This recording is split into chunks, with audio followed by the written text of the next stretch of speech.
médico sorriu, encolhendo os ombros, cansado que estava do assunto.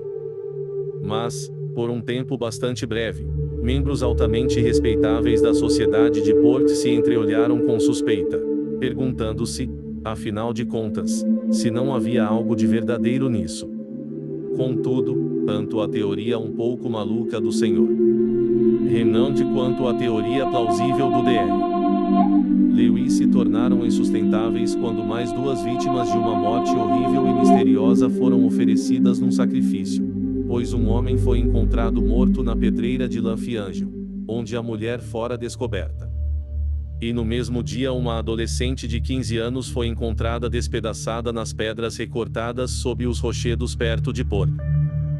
Agora, ao que parecia, essas duas mortes deviam ter ocorrido mais ou menos ao mesmo tempo, com um intervalo de 1 hora entre uma e outra, com certeza, e a distância entre a pedreira e os rochedos próximos a Black Rock é, sem dúvida, de 30 quilômetros. Um automóvel pode ser o responsável? Perguntou um homem. Observou-se, porém, que não havia uma estrada principal entre os dois lugares. De fato, podia-se afirmar que não havia estrada alguma. Havia uma rede de veredas profundas, estreitas e tortuosas que desembocavam aleatoriamente umas nas outras de uma forma estranha por, digamos, quase 28 quilômetros. Isso no centro, por assim dizer, entre Black Rock e a pedreira de Lanfiangel. Mas, para se chegar ao Planalto dos Rochedos, seria preciso tomar um caminho que atravessava 3 quilômetros de campos. E a pedreira se situa a 1,5 quilômetros da estrada vicinal mais próxima, no meio de um terreno irregular forrado de tojos e samambaias. E, finalmente, não havia marcas de automóvel ou motocicleta nas veredas que teriam de ser tomadas para se ir de um local a outro. E por que não um avião? Perguntou o homem da teoria do automóvel. Bom, havia de fato um aeródromo não longe de um dos lugares das mortes. Mas, de certa maneira, ninguém acreditou que o corpo de aviação abrigasse um maníaco homicida. Parecia claro, portanto, que devia haver mais de uma pessoa envolvida no terror de Meirill. E o próprio Dr. Lewis abandonou sua teoria. Como eu disse para o Renan no clube, observou ele, a improbabilidade é o guia da vida. Não posso crer que haja um bando de loucos, ou mesmo 2 loucos, à solta no campo. Desisto. E então uma nova circunstância, ou um novo conjunto de circunstâncias, tornou-se evidente para confundir qualquer opinião e dar origem a novas e disparatadas conjecturas. Pois por essa época as pessoas se deram conta de que nenhuma dessas terríveis ocorrências à volta delas era mencionada na imprensa. Falei antes do destino do Meiros Observer. Esse jornal foi proibido pelas autoridades porque incluíra um breve parágrafo sobre uma pessoa encontrada morta em circunstâncias misteriosas. Creio que o parágrafo se referia à primeira morte na pedreira de Lanfiangel. A partir daí, um horror se seguiu a outro, mas palavra alguma foi impressa em qualquer jornal local. Os curiosos visitavam os escritórios do jornal, havia 2 deles no condado, mas nada encontravam, a não ser uma firme recusa a se discutir o assunto. E os jornais de Cardiff eram recolhidos e encontrados em branco. A imprensa de Londres parecia ignorar o fato de que crimes sem paralelo aterrorizavam toda uma região rural. Todos se perguntavam o que teria acontecido, o que estava acontecendo. E então correu o rumor de que o magistrado não permitiria qualquer investigação dessas mortes sinistras. Em consequência das instruções recebidas do Ministério da Justiça, um magistrado teria dito: devo dizer ao júri que sua tarefa será ouvir os indícios médicos e apresentar um veredicto imediatamente, em conformidade com esses indícios. Rejeitarei quaisquer investigações. Um júri contestou. O primeiro jurado se recusou a apresentar qualquer veredicto. Muito bem, disse o magistrado. Peço-lhe então licença para informá-los, senhor primeiro jurado, e os membros do júri, de que, segundo a lei da defesa do reino, tenho autoridade para substituir suas funções e para considerar um veredicto em conformidade com os indícios apresentados diante do tribunal como se fosse um veredicto do júri. O primeiro jurado e o júri cederam e aceitaram o que não podiam evitar. Mas os rumores que correram a partir de tudo isso, em acréscimo ao conhecido fato de que o terror fora ignorado pela imprensa, sem dúvida por ordem oficial, aumentaram o pânico que agora se intensificava, e determinaram uma nova direção. Sem dúvida, as pessoas pensavam, as restrições e as proibições do governo só podiam se referir à guerra, a um grande perigo relacionado à guerra. E, sendo assim, resultava que as atrocidades, que deveriam permanecer em segredo, eram obra do inimigo, ou seja, de agentes alemães disfarçados. 4. A difusão do terror. Este é o momento, creio, de eu esclarecer um aspecto. Comecei esta história com algumas referências a um extraordinário acidente com um aviador cujo aparelho caiu ao solo após colidir com um enorme bando de pombos. E em seguida a uma explosão numa fábrica de munição no norte, uma explosão, como observei, de um tipo bastante singular. Depois abandonei as cercanias de Londres e do Distrito do Norte, e me detive numa misteriosa e terrível série de eventos ocorridos no verão de 1915 num condado galês, ao qual chamei, por conveniência, Meirion. Bem, entenda-se de vez que todos esses detalhes que forneci acerca das ocorrências no condado de Meirion não indicam que o condado, situado no extremo oeste, fosse o único ou especialmente afligido pelo terror que se abatera sobre o país. Fui informado de que, nos vilarejos em redor de Dartmoor, os corajosos ânimos de Devonshire sucumbiram tal como os ânimos dos homens costumavam sucumbir em tempos de epidemia e pestilência. Havia também horror em redor de Norfolk Broads, e mais acima, perto de Perth, ninguém se aventurava no caminho que leva por Scone aos cumes cobertos de florestas de Tay. E, nos distritos industriais, um dia encontrei por acaso um homem, numa esquina de Londres, que falou com horror sobre o que um amigo lhe contara. Não me pergunte nada, nem disse-me ele, mas te conto que no outro dia eu estava em Birmingham e encontrei um sujeito que tinha visto 3 caixões saindo de uma fábrica não muito longe de lá. E depois o navio que flutuava a uma certa distância da foz do Tamisa com todas as velas içadas bordejou de um lado para outro ao sabor do vento e jamais respondeu a qualquer chamado nem exibiu qualquer luz. As fortalezas se chocaram contra ele e derrubaram um dos mastros, mas de súbito ele girou à força de uma mudança de vento, à mercê do qual uma vela ainda estava. Em seguida virou em roda pelo canal e por fim se dirigiu para os bancos de areia e os penheirais de Arcachon, sem um só homem vivo a bordo, apenas montes de ossos que se sacudiam ruidosamente. A última viagem do Semiramis era uma história horrível que merecia ser contada, mas a ouvi apenas por acaso, como uma espécie de lorota, e só acreditei nela porque se ajustava a outras coisas das quais eu tinha certeza.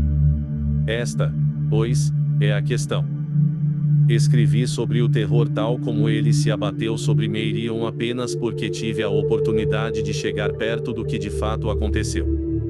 Quanto aos outros locais, obtive informações de terceira, quarta ou quinta mão. Nos arredores de Porto e Mertertegvec, porém, conversei com pessoas que viram as pegadas do terror com seus próprios olhos.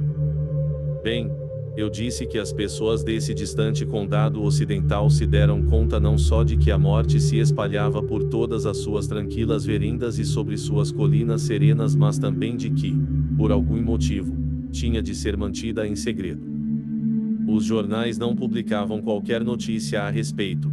Os próprios jurados encarregados de investigá-la não estavam autorizados a realizar qualquer investigação. Desse modo, concluiu-se que este véu de segredo devia estar, de algum modo, relacionado à guerra. E, a partir dessa posição, não se estava muito longe de fazer mais uma inferência: a de que os assassinos de homens e mulheres inocentes eram alemães ou agentes da Alemanha. Era típico dos alemães, todos concordavam, cogitar tal plano diabólico. E eles sempre cogitaram planos com antecipação. Esperavam tomar Paris em poucas semanas, mas, quando foram derrotados no Marne, já estavam preparados para abrir trincheiras no Aisne. Tudo havia sido pensado anos antes da guerra. E portanto, sem dúvida, conceberam esse terrível plano contra a Inglaterra, para o caso de não conseguirem derrotar os ingleses em combates abertos. Havia pessoas preparadas, muito provavelmente em todo o país, dispostas a matar e destruir em toda parte assim que recebessem a notícia.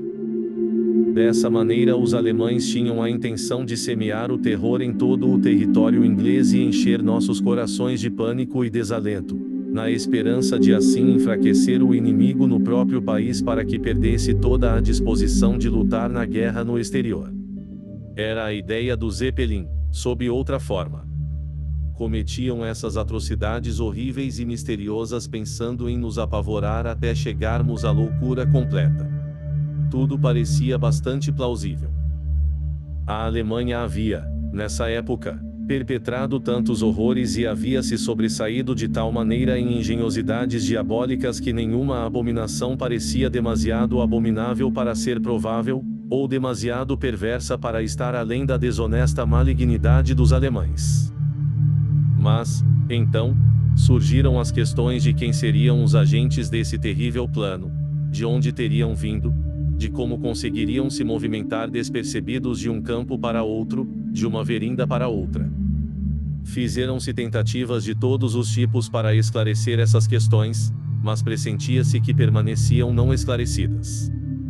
Alguns sugeriram que os assassinos chegaram de submarino, ou voaram de esconderijos na costa oeste da Irlanda, chegando e partindo à noite. Havia, porém, impossibilidades flagrantes nessas duas sugestões. Todos concordavam que os atos malignos eram, sem dúvida, obra da Alemanha, mas ninguém era capaz de ter uma ideia de como foram perpetrados.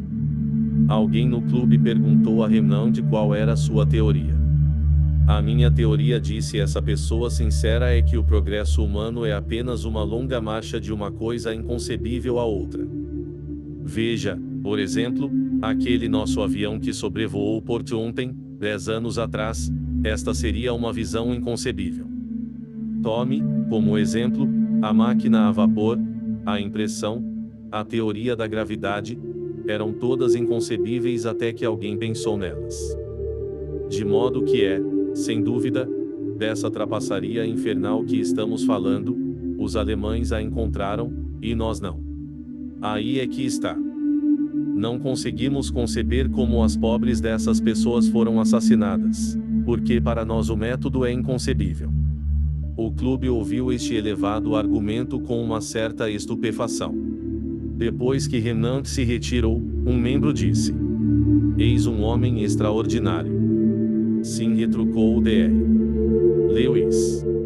Perguntaram-lhe se ele sabia de alguma coisa.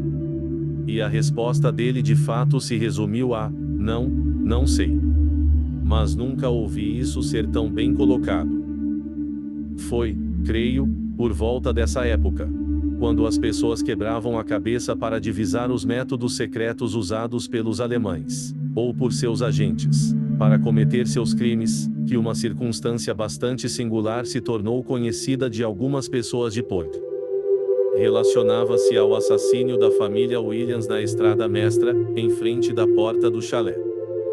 Não sei se deixei claro que a estradinha velha, estreita e tortuosa chamada Estrada Mestra, segue o curso de uma longa colina íngreme que se estende reta para o oeste até o ponto em que se inclina e desce na direção do mar. Nos dois lados da estrada, o terreno declina. Ali adentro de um bosque denso e sombrio, acolá adentro de pastagens elevadas, de quando em quando adentro de um trigal, mas, na maioria das vezes, adentro de um terreno selvagem e irregular característico de Arfum.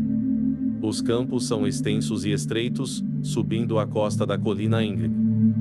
Despecam repentinamente em depressões e cavidades.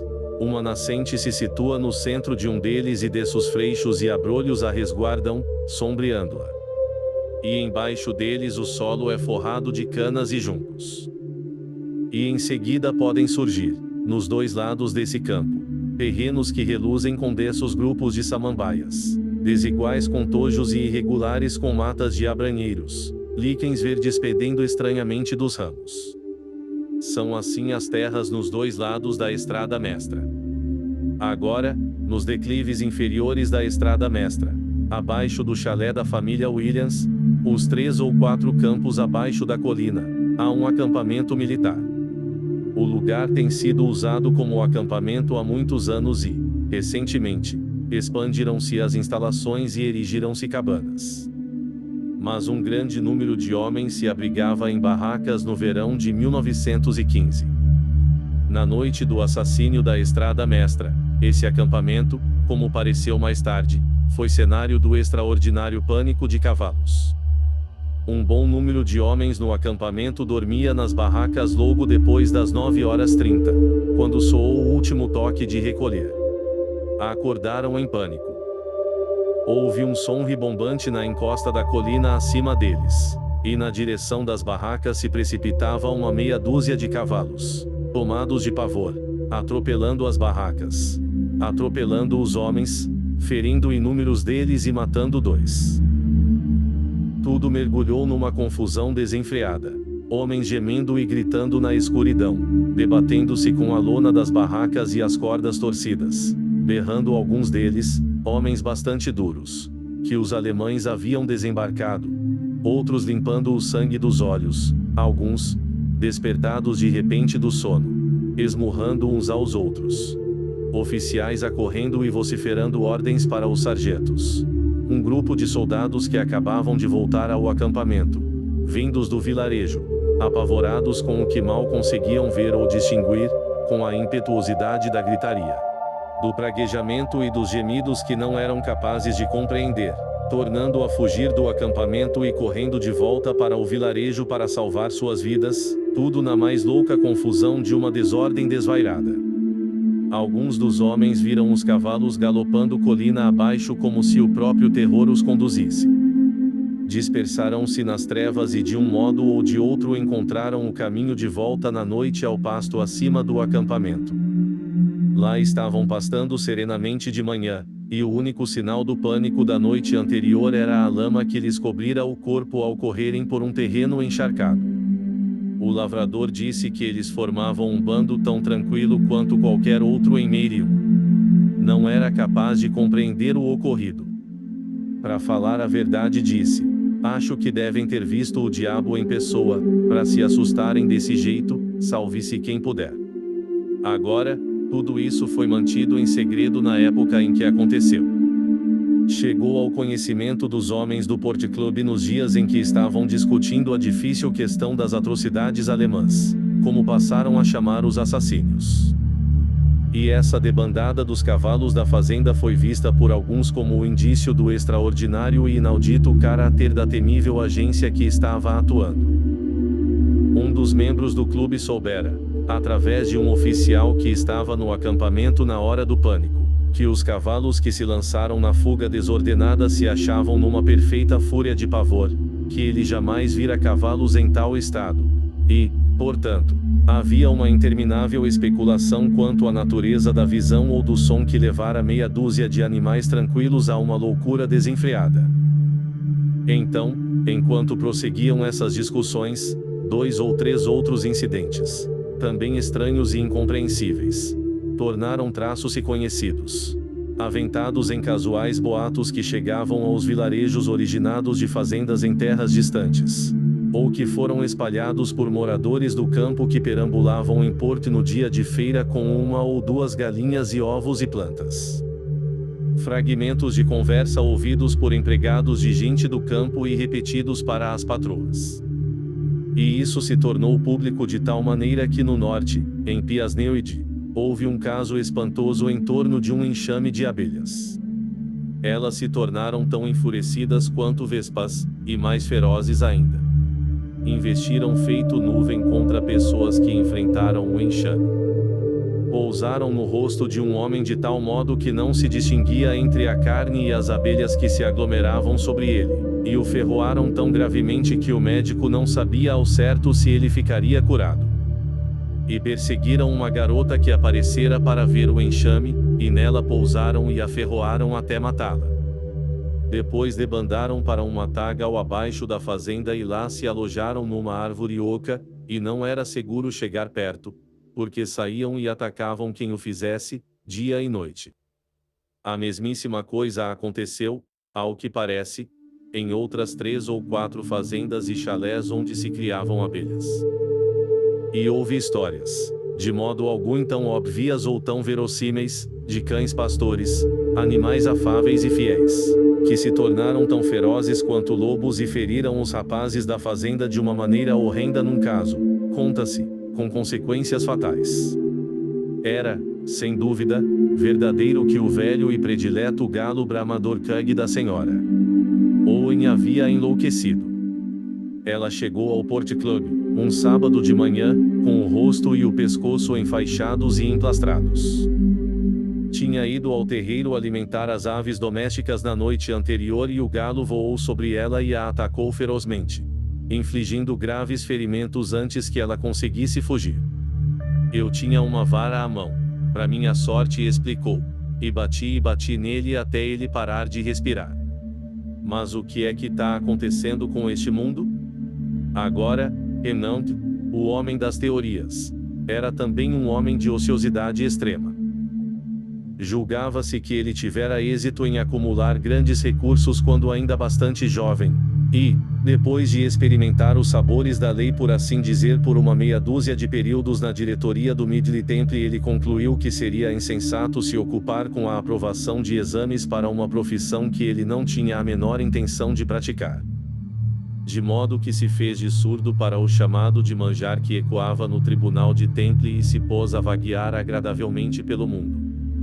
Tinha percorrido toda a Europa, tinha dado uma olhada na África e tinha até mesmo espiado pela porta do Oriente, numa viagem que incluíra as ilhas da Grécia e Constantinopla.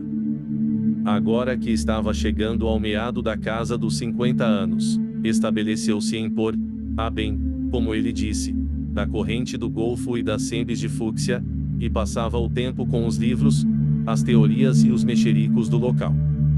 Não era mais bruto do que o público em geral, que se deleita com detalhes de crimes misteriosos.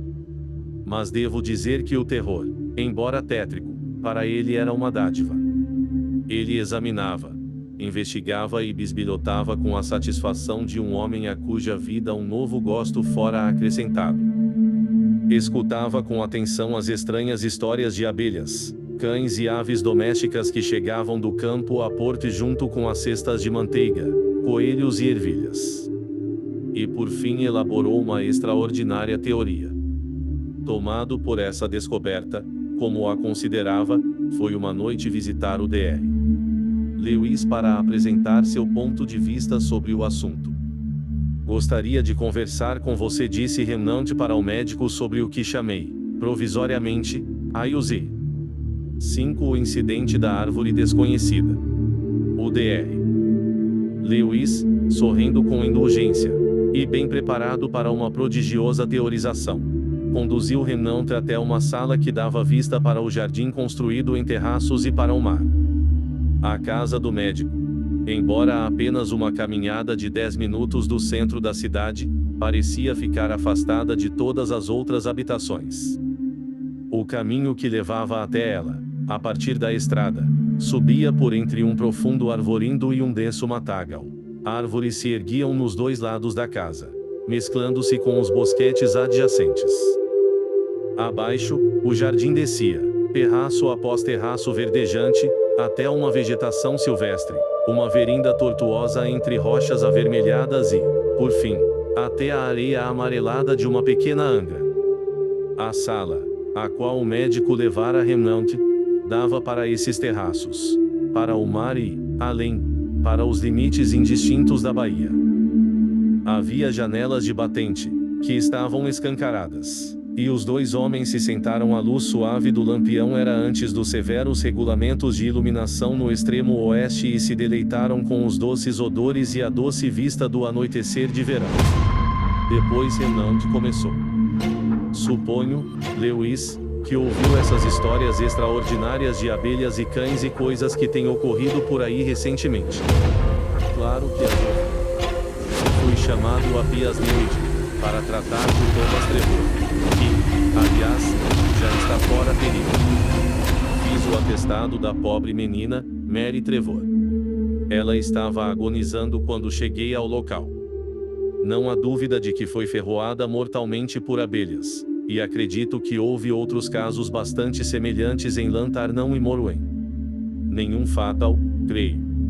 O que é que há acerca dessas histórias? Bom, há também as histórias de velhos cães pastores de bom gênio que se tornam maus e atacam ferozmente crianças, não é? Sim. Não testemunhei nenhum desses casos profissionalmente, mas acredito que as histórias são bastante precisas. E a velha que foi atacada pelo galo? Absolutamente verdadeiro. A filha dela tratou o rosto e o pescoço com medicamento caseiro e depois me procurou. Os ferimentos pareciam estar se curando, daí que eu lhe disse que continuasse com o tratamento, fosse lá o que fosse. Muito bem, disse o senhor Renald. Falava agora com uma ênfase impressionante. Não percebe a ligação entre tudo isso e as coisas horríveis que têm acontecido por aqui neste último mês?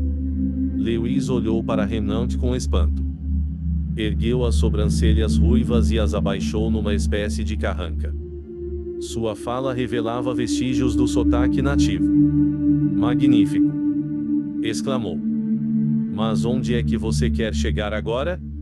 Isso é maluquice. Está querendo me dizer que acha que há alguma ligação entre um ou dois enxames de abelhas Sinue foram graves? Um cão raivoso e um velho galo de fazenda malvado e aqueles pobres coitados que foram atirados penhasco abaixo e golpeados até a morte na estrada? Isso não faz sentido, como você sabe. Estou propenso a acreditar que isso faz muito sentido, retrucou Renald, com extraordinária serenidade. Olhe aqui, Lewis, vi você dando um sorriso bem largo outro dia no clube quando eu estava dizendo para os colegas que, na minha opinião, todas essas atrocidades tinham sido cometidas, com certeza, pelos alemães, mas com um método do qual não temos ideia. Mas o que eu quis dizer, quando falei acerca das coisas inconcebíveis, foi exatamente o seguinte: que a família Williams e os demais foram assassinados de uma forma que não é, de modo algum, uma suposição, não na nossa suposição, seja como for, uma forma que não consideramos. Não pensamos nem sequer por um instante. Percebe onde quero chegar? Bom, de certa maneira. Você quer dizer que há uma originalidade absoluta no método? Creio que seja isso. Mas, e daí? Renald pareceu titubear, em parte devido a uma sensação da natureza pressagiosa do que tinha a dizer, em parte devido a uma espécie de relutância em revelar um segredo tão profundo. Bem disse. Você haverá de reconhecer que dois conjuntos de fenômenos de um tipo muito especial ocorreram ao mesmo tempo. Não acha que é sensato ligar os dois conjuntos um com o outro? Então o filósofo do campanário de Tenterden e o de Godwin Sandys pensaram, com certeza? Lewis respondeu. Mas qual é a ligação? Os coitados da estrada mestra não foram picados por abelhas ou atormentados por um cão. E cavalos não atiram pessoas de cima de um penhasco nem as afogam em pântanos. Não. Eu jamais quis sugerir nada assim tão absurdo. Para mim está claro que, em todos esses casos de animais que de repente se tornaram selvagens, a causa foi o terror, o pânico, o medo. Os cavalos que desinvestaram pelo acampamento adentro estavam apavorados de medo, sabemos disso. E eu digo que, nos outros exemplos sobre os quais conversamos, a causa foi a mesma. As criaturas estiveram expostas a um contágio de medo, e um animal apavorado, ou uma ave ou um inseto, usa as armas de que dispõe, sejam elas quais forem. Se, por exemplo, tivesse tido alguém com aqueles cavalos no momento em que entraram em pânico, eles o teriam escoiciado. Sim, acho provável que assim seria.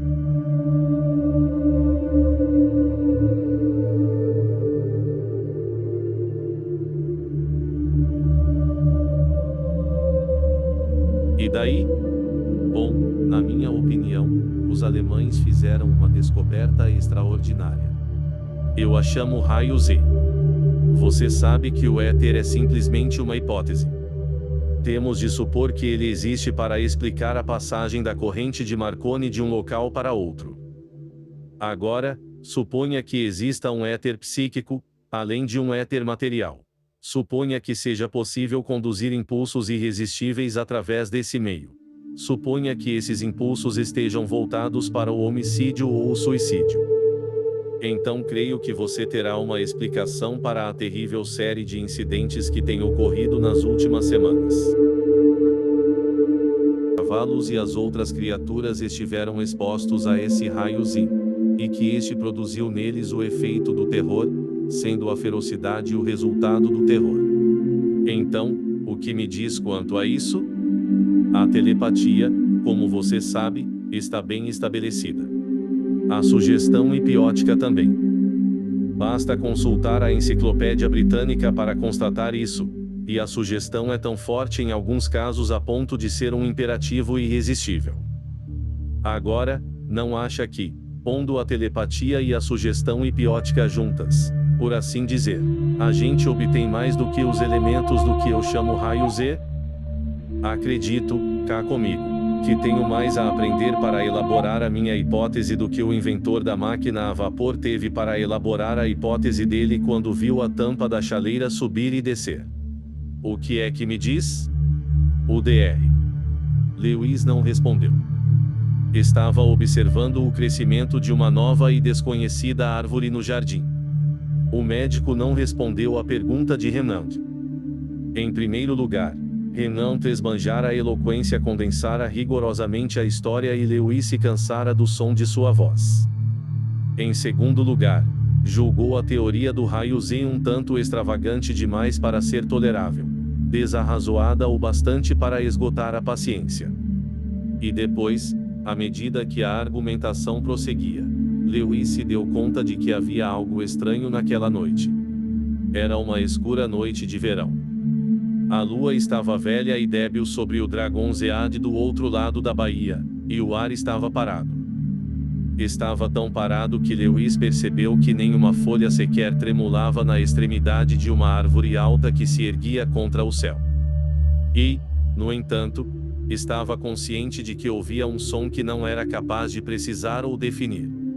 Não era o vento nas folhas, não era o suave embate das águas do mar contra as pedras. Esse som ele era capaz de distinguir perfeitamente. Mas havia algo mais. Quase que não era um som. Era como se o próprio ar vibrasse e flutuasse, assim como vibra o ar numa igreja quando se abrem os enormes tubos do órgão de pedal. O médico escutou com atenção. Não era uma ilusão. O som não saía de sua própria cabeça, como por um momento suspeitara. Mas não conseguia perceber de onde vinha ou o que era. Fitou noite adentro acima dos terraços do jardim, agora doce com o perfume das flores da noite.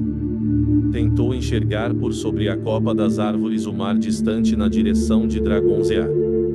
Ocorreu-lhe de súbito que essa estranha vibração adejante do ar poderia ser o barulho de um avião ou dirigível distante. Não havia o zumbido habitual, porém esse som poderia ser causado por um novo tipo de motor.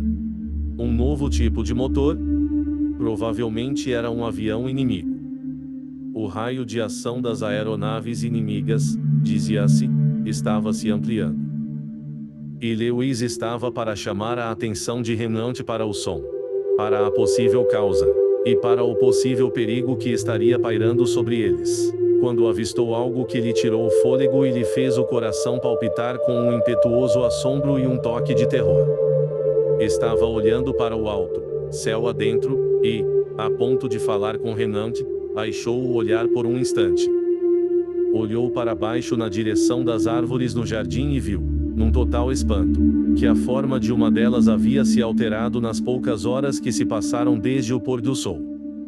Havia um denso azenhal no limite do último terraço e, acima dele, elevava-se um alto pinheiro, espalhando a copa de galhos esparsos e escuros, negros contra o céu. Quando olhou para os terraços embaixo, Lewis notou que o elevado pinheiro não estava mais lá. No lugar dele, erguia-se acima dos azenheiros o que devia ter sido um azenheiro ainda maior. Havia a negrura de uma dessa folhagem se erguendo acima das árvores menores como uma vasta e expansiva nuvem arredondada. Ali estava, pois, uma visão inteiramente inacreditável, impossível. Não se sabe ao certo se o processo da mente humana, num caso como esse, foi alguma vez analisado e registrado.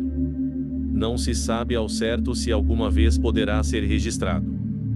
Nem será justo envolver nisso o matemático, uma vez que ele lida com a verdade absoluta na medida em que o mortal pode conceber a verdade absoluta.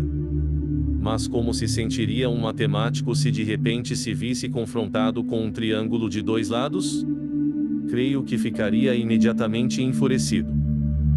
E Lewis, fitando com um olhar cada vez mais desvairado a treva e uma árvore em expansão que sua própria experiência lhe dizia que não estava lá, sentiu por um instante o choque que nos afrontaria quando nos dessemos conta a antinomia entre Aquiles e a tartaruga. O bom senso nos diz que Aquiles ultrapassará a tartaruga quase que com a velocidade do relâmpago. A inflexível verdade dos matemáticos nos garante que, até que a terra ferva e os céus deixem de ser firmes, a tartaruga deve ainda estar à frente.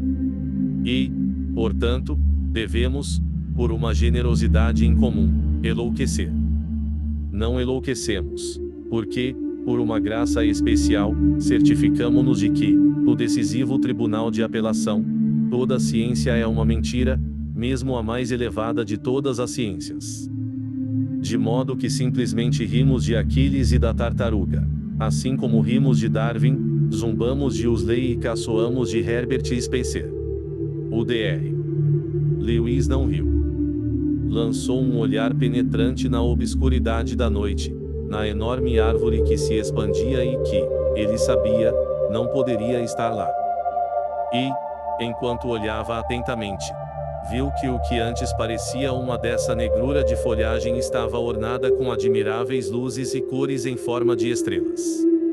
Posteriormente ele me disse: eu me lembro de ter pensado comigo mesmo, olhe aqui, não estou delirando. A minha temperatura está perfeitamente normal. Não estou embriagado. Tomei apenas uma caneca de cerveja Graves durante o jantar, faz 3 horas. Não comi nenhum cogumelo venenoso. Não tomei nenhum Anhelonium lewinii experimentalmente. Então, o que é que há? O que está acontecendo? O céu noturno estava carregado.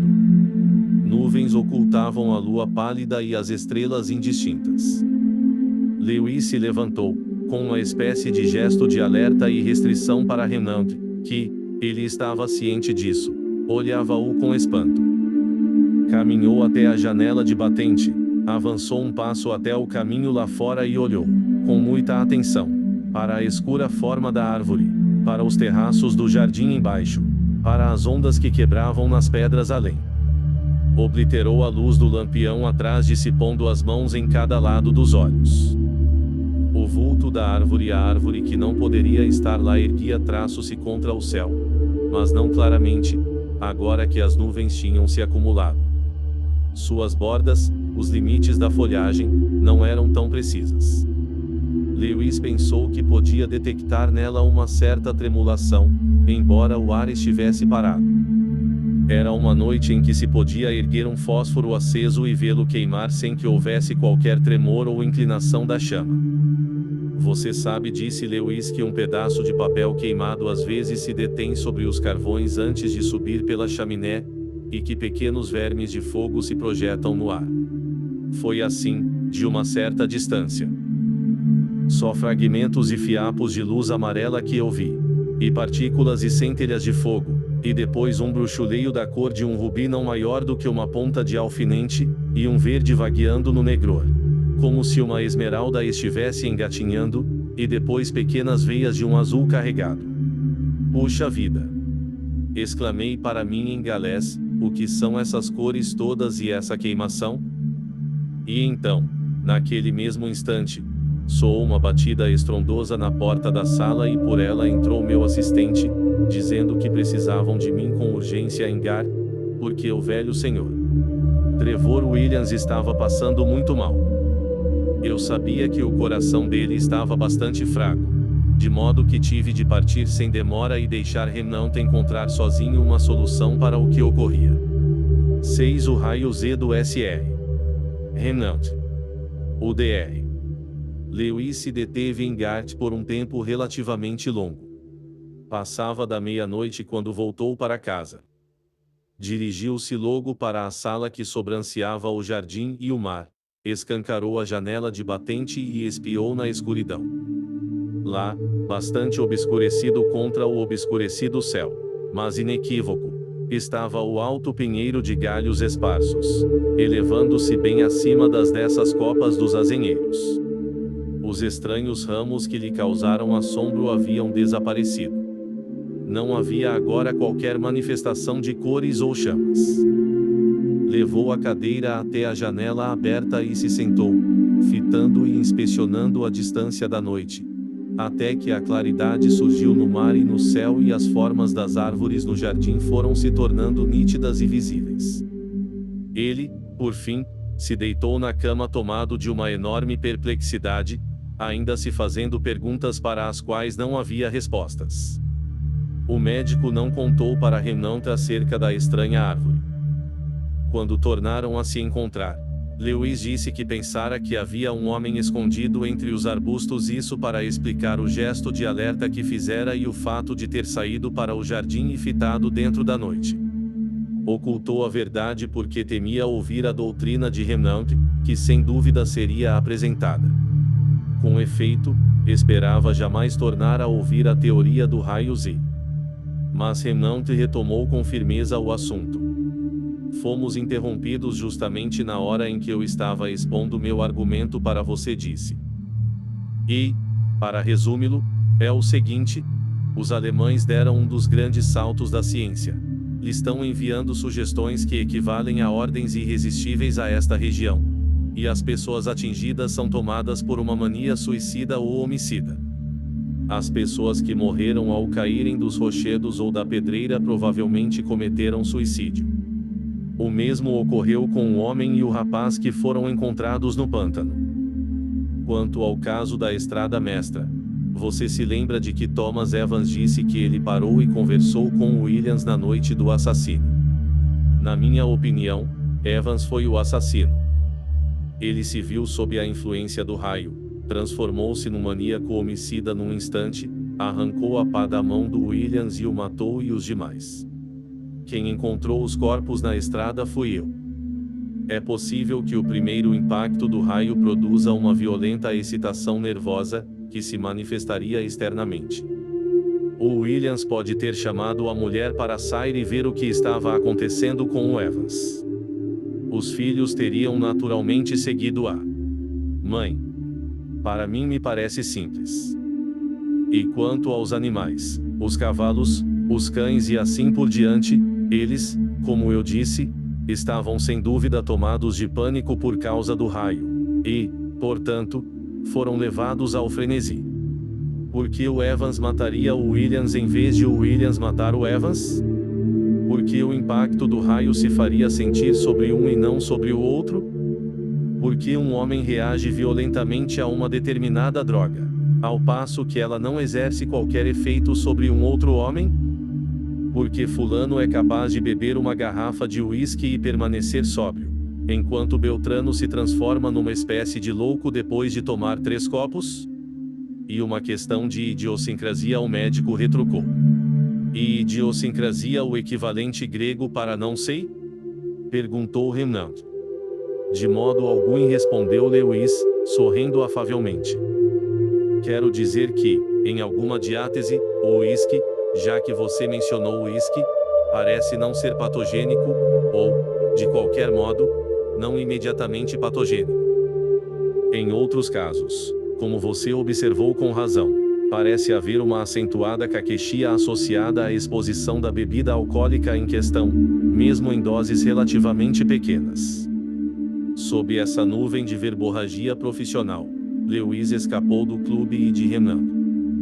Não queria ouvir nada mais a respeito do terrível raio, porque estava certo de que o raio era puro contra-senso. Mas, perguntando-se por que se julgava tão convencido quanto ao assunto, teve de confessar que não sabia. Um avião, ponderou ele, era puro contrassenso antes de ter sido inventado. E ele se lembrava de, no início da década de 90, ter conversado com um amigo sobre os recém-descobertos raios X. O amigo riu de incredulidade, de certo não acreditou em nenhuma palavra. Até que Lewis lhe disse que havia um artigo sobre o assunto no último número da Saturday Review. Ao que o incrédulo retrucou: "Ah, é mesmo? Ah, realmente. Entendo", e na mesma hora se converteu à fé do raio-x. Lewis, recordando-se dessa conversa, admirou-se dos estranhos processos da mente humana, seu ilógico e contudo arrebatador ergus, e se perguntou se ele mesmo não estaria aguardando um artigo sobre o raio Z na Saturday Review para se tornar num devoto crente da doutrina de Renan. Mas perguntou a si mesmo com um fervor ainda maior quanto à extraordinária coisa que vira em seu próprio jardim com seus próprios olhos. A árvore, cuja forma mudara por 1 ou 2 horas de noite, o crescimento de estranhos ramos, a aparição de fogos secretos entre eles, o fulgor de luzes de esmeralda e rubi, como não sentir temor com grande assombro diante do pensamento de unir tal mistério? Os pensamentos do Dr. Lewis foram desviados da inacreditável aventura pela visita da irmã e do marido desta. O senhor e a senhora Merritt moravam numa conhecida cidade industrial do centro da Inglaterra, que era agora, claro, um centro de fabricação de munições. No dia em que chegaram a pôr, a senhora Merritt, cansada da longa viagem num clima quente, recolheu-se cedo, e Merritt e Lewis foram para a sala pegada ao jardim para conversar e fumar. Falaram do ano que se passara desde que se encontraram pela última vez, da guerra que se arrastava exaustivamente, dos amigos que morreram em consequência dela, da desesperança de que todo esse sofrimento logo terminasse. Lewis nada disse acerca do terror que assolava a região. Não se deve receber com uma história de horror um homem cansado, que chega a um lugar tranquilo e ensolarado para se aliviar da fumaça negra, do trabalho e da preocupação. De fato, o médico notou que o cunhado não parecia bem de modo algum. Parecia nervoso. Havia na boca um ocasional espasmo do qual Lewis não gostou nem um pouco. Bem, disse o médico, depois de um intervalo de silêncio e vinho do Porto. Estou contente de vê-lo aqui de novo. Port sempre é bom para você. Não acho que esteja com a melhor das aparências. Mas 3 semanas do ar de Meirion lhe farão maravilhas. Bom, espero que sim, respondeu o outro. Eu não estou lá muito bem. As coisas não estão correndo bem em Midlothian. O negócio vai bem, não? Sim. O negócio vai bem. Mas há outras coisas que só dão citadas. Estamos vivendo sob um reino de terror. Chega a este ponto. Mas o que é que você quer dizer com isso? Bom, acho que para você eu posso contar, sei disso. Não é muita coisa. Achei que era melhor nem escrever. Mas você sabe que em toda a fábrica de munições, em Midlothian, e nas cercanias de todas elas, há uma guarda de soldados com baionetas e rifles carregados dia e noite? Homens com bombas também. E metralhadoras nas fábricas maiores. Espiões alemães? Lewis, ninguém usa armas para lutar contra espiões. Nem bombas. Nem um pelotão de homens.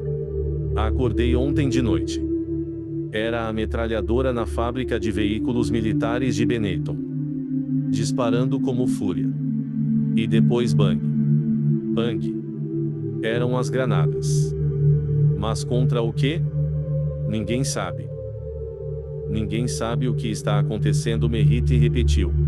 E prosseguiu descrevendo a perplexidade e o terror que pairavam como nuvens sobre a grande cidade industrial no centro da Inglaterra, De que modo o sentimento de encobrimento, de algum intolerável perigo secreto que não deveria ser nomeado, era o que havia de pior.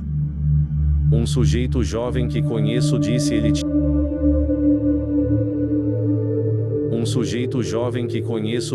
tinha recebido uma breve dispensa da frente de combate e passou o período de licença com os familiares em Belmont, que fica a uns 6 quilômetros de Midlothian, como você sabe.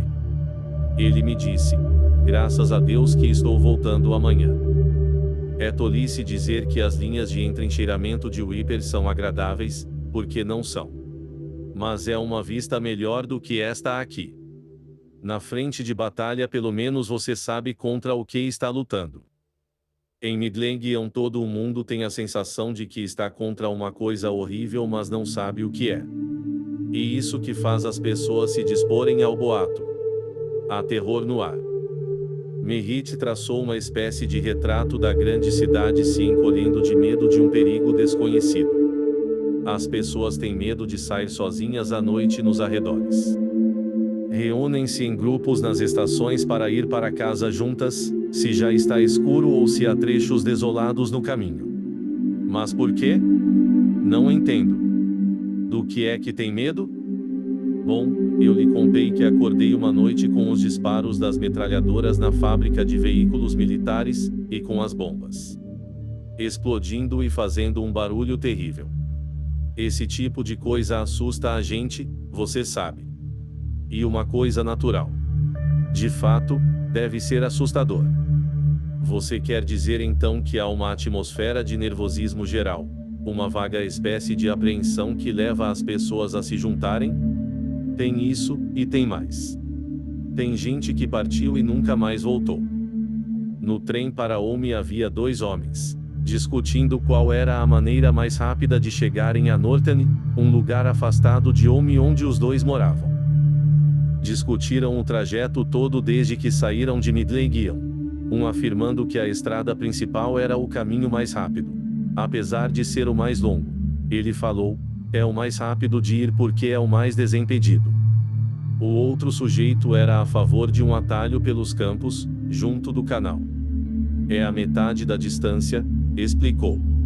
Sim, se não se perder, o outro retrucou. Bom, parece que deixaram a questão como estava. E cada um ia tentar seguir seu próprio caminho quando descessem o trem. Combinaram de se encontrar no Wagon, em Norton. Vou chegar no Wagon primeiro, disse o homem que era a favor do atalho, e com essa decisão saltou a cerca e seguiu pelo campo adentro. Não era muito tarde para estar escuro, e muita gente achou que ele iria ganhar a aposta. Mas ele jamais apareceu no Wagon, ou em qualquer outra parte. O que aconteceu com ele? Foi encontrado estirado no meio de um campo, a pouca distância do caminho. Estava morto. Os médicos disseram que foi asfixiado. Ninguém sabe como. Depois houve outros casos. Correm boatos sobre eles em Midlothian, mas temos medo de falar abertamente. Lewis estava ruminando tudo isso profundamente. Terror em Meirion e terror longe dali, no coração da Inglaterra. Mas em Midlothian, tanto quanto entendia dessas histórias de soldados de guarda, de disparos de metralhadoras, era um caso de ataque organizado contra o municionamento do exército. Sentiu que não tinha conhecimento suficiente para justificar a conclusão de que o terror de Meirion e o de Stratford City eram o mesmo. Então Merritt prosseguiu. Corre uma história bizarra, quer dizer, quando as portas estão fechadas e as cortinas estão cerradas, que se refere a um lugar remoto do campo, do outro lado de Midlothian, no lado oposto a 2.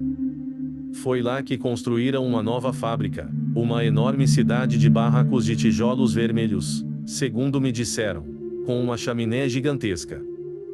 Foi concluída há não mais do que 1 mês ou 6 semanas. Assentarão-na bem no meio dos campos, ao lado da ferrovia. E estão construindo cabanas para os operários o mais depressa que podem, mas até o presente os homens estão alojados em toda parte, acima e abaixo da ferrovia. A cerca de uns 200 metros desse lugar, há uma velha trilha, que leva da estação e da estrada principal até um pequeno povoado na encosta da colina. Parte dessa trilha segue através de um bosque um tanto extenso, a maior parte dele coberta de uma vegetação rasteira dessa.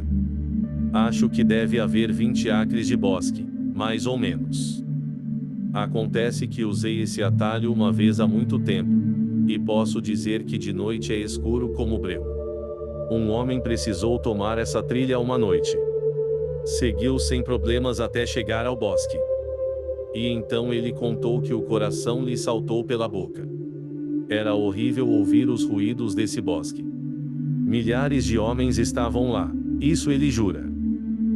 Estava repleto de farfalhos, de pisadas de pés que tentavam prosseguir mansamente, de galhos secos no chão que estalavam quando alguém pisava neles, silvos na relva e uma espécie de tagarelice contínua, que soava, assim ele contou, como se os mortos estivessem sentados sobre os próprios ossos e conversassem.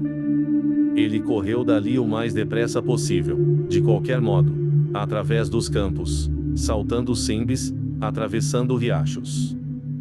Deve ter corrido, segundo o que ele contou, uns 15 quilômetros fora do caminho dele antes de chegar à casa de encontro à mulher, e bateu a porta, entrou disparado, fechou a porta atrás de si e a trancou. Há algo bastante assustador em qualquer bosque à noite, disse o Dr. Lewis. Merritt encolheu os ombros. Dizem que os alemães desembarcaram, e que estão se escondendo em lugares subterrâneos em todo o país.